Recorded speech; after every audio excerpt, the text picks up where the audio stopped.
than 75 years ago, a man invented the telephone. His name was Alexander Graham Bell. Everybody knows that. But who knows precisely what Mr. Bell had in mind for his ingenious new device? Who knows?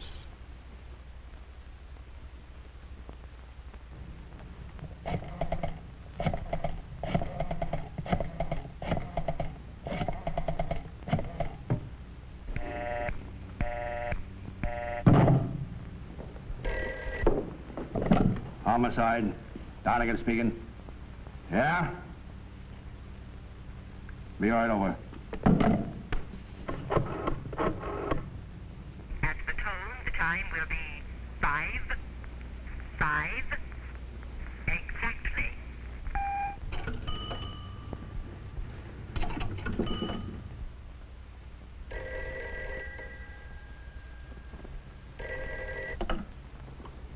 Hello, Mom. Danny, you're home. Do you think this is her first husband? Oh, Lucia! Tell me more. Well, I'm not one to talk, but... The number you have dialed has been disconnected. This is a recording.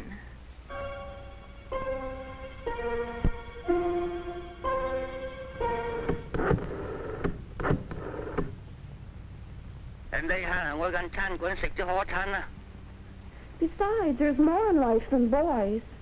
Oh, I must read you a note I got from Herbie. It'll only take a few minutes. Yes, Daddy. I'll call you later.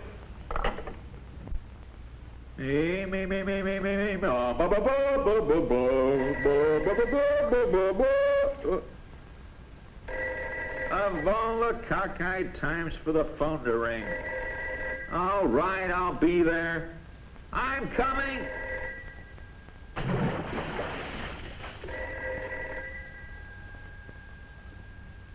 The telephone. Few products of man's ingenuity have been so widely used and misused. Today, everybody knows everything about the telephone. But who knows what Mr. Bell had in mind? Also, what he did not have in mind. Here, for example, is Agatha Fewsmith. She's calling a Mrs. Evans about the local church bazaar. But if you were Mrs. Evans, you'd never know it. For some reason, Agatha can't get to the point. The weather leads to summer colds, and summer colds to that nice new doctor in the church membership. And Mrs. Evans is just confused. What's this all about, anyway? And when is it gonna end? Now, by this time, Mrs. Evans feels trapped, and perhaps even a little bitter about the telephone. Oh, that woman. Well, I never. Mr. Bell did not have this in mind. But what he did have in mind is so easily accomplished. All it takes is a little organizing. That makes it easier on you, and it makes for a quicker, more pleasant way of getting things done. Precisely what Mr. Bell had in mind. That's even more important in the big, busy world of business. Yet, in his wildest imagination, Mr. Bell would never have conceived anything like the use salesman Sam Black is making of the telephone. That's just one important feature, Mr. Reynolds. Now, let's talk about the powertrain. That's right, powertrain. That's the engine, the transmission, the rear axle. Well, sure, every car's got them. But the important thing is this. Yeah. Sounds real interested, doesn't he? Mr. Bell definitely did not have this in mind. It's unstrategic for two reasons. First of all, you can't really sell a complicated piece of equipment over the telephone. Whatever your product, your prospect has to see its features and see them demonstrated to appreciate them. More important, your prospect has to understand your product's benefits to him before he'll buy it. And it's simply too easy to say no over the telephone. In fact, it doesn't take any effort at all. But where does the telephone fit in here? Well, what Mr. Bell had in mind for the telephone was not keeping people apart, but getting them together. Using the telephones to establish an opportunity to do a good selling job. or to bring your prospect into the right selling atmosphere. But here's another example of something Mr. Bell would frown on. This energetic young man is Pete Wilson. And believe it or not, he's fairly intelligent, too.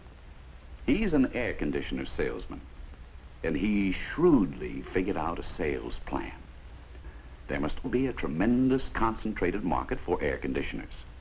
All he has to do is cover that market like a blanket.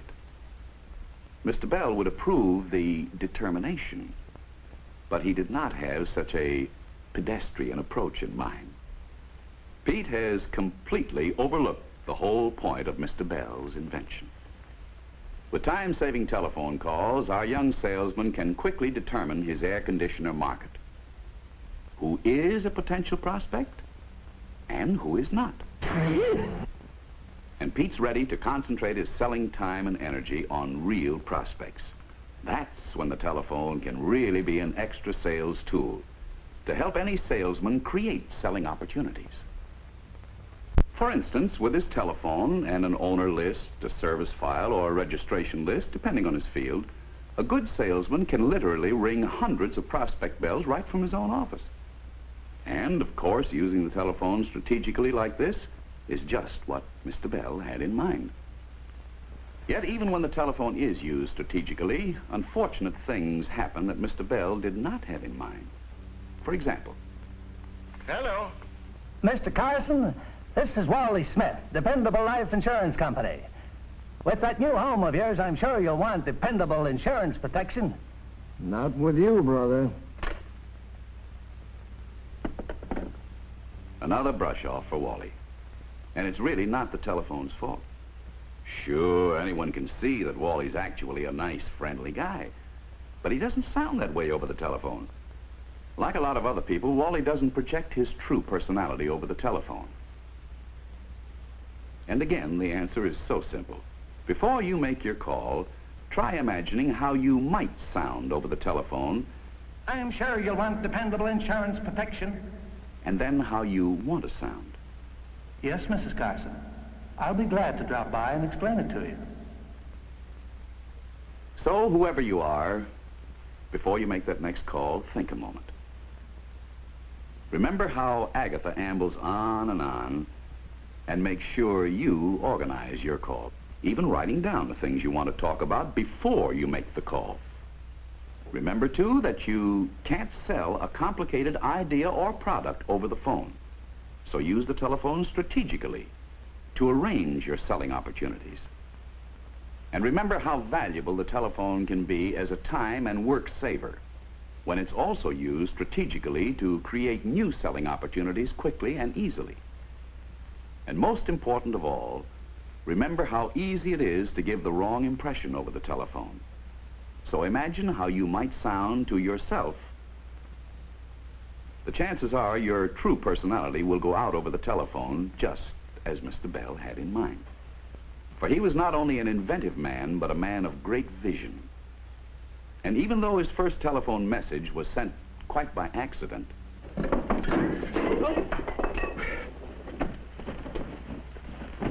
Mr. Watson, come here. I want you.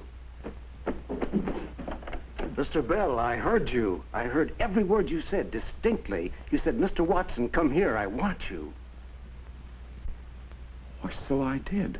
Oh, it's a wonderful day for you, Mr. Bell. Everything you've worked for, every dream has come true. It works, Mr. Bell. It works.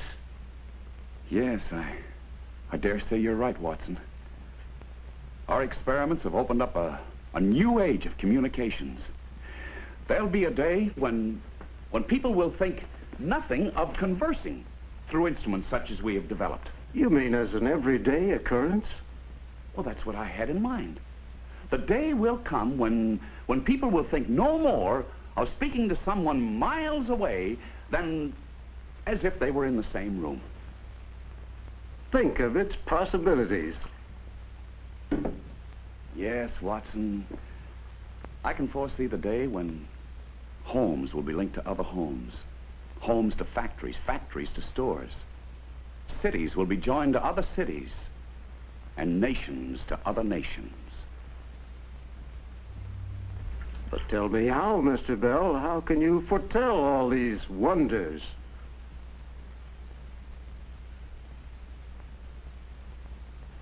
Well, now, really, who would know better than I? Any resemblance between Alexander Graham Bell and Don Amici was strictly intentional.